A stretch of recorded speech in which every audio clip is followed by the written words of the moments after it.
In case you missed it, President Obama held a town hall meeting in Cleveland yesterday, and during that event, he called for mandatory voting in our nation.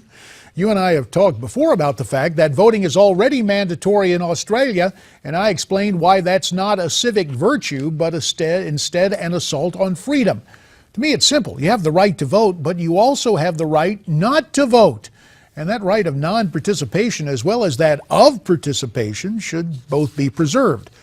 Our president wants full participation because he believes a lower turnout of Democrats led to his party's defeat in last year's midterm elections. Of course, Mr. Obama benefited from a higher turnout in the presidential election year of 2012. In fact, he won re-election in part because an overwhelming majority of black voters, 93% to be exact, cast their ballots for him.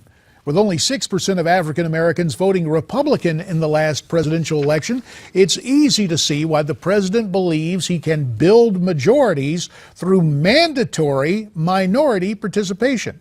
That's why Mr. Obama may not welcome the recent suggestion of sports commentator Stephen A. Smith.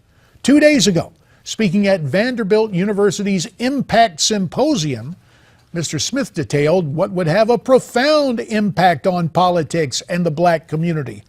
African Americans all voting Republican.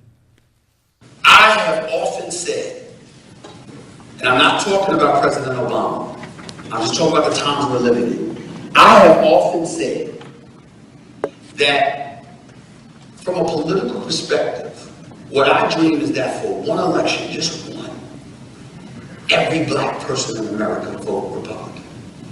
Do you know that since 1964, the black America hasn't given the Republican Party more than 15% of its vote? Here's what that means.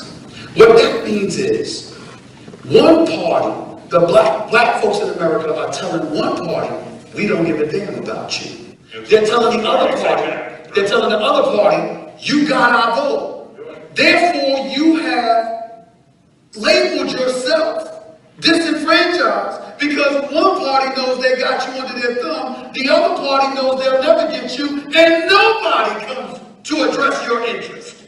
We play right into folks' hands, and I hate the fact that anybody, I don't give a damn Democrat, Independent, Republican, but I hate the fact that anybody is allowed to believe that they have a block of people in the palm of their hands.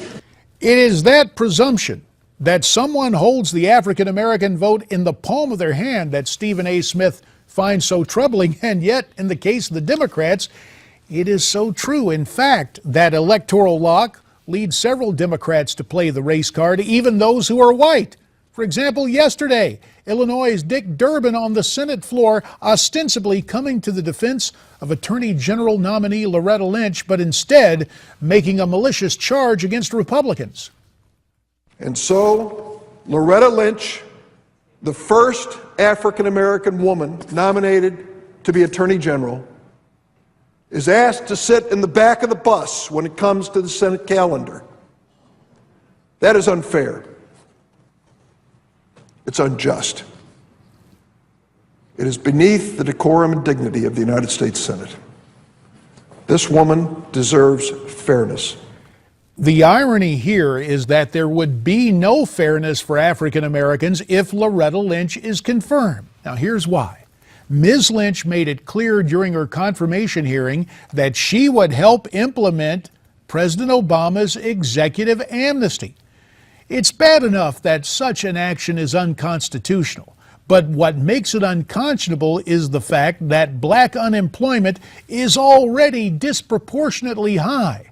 And by bringing in new low-wage workers via amnesty, what little jobs there are would go to the, quote, new Americans, not African Americans. Now it is true. In the earlier segment, we heard Neil Soroka of Democracy for America talk about the historic nomination of Loretta Lynch. But what is worth noting really redounds to the observation of Stephen A. Smith.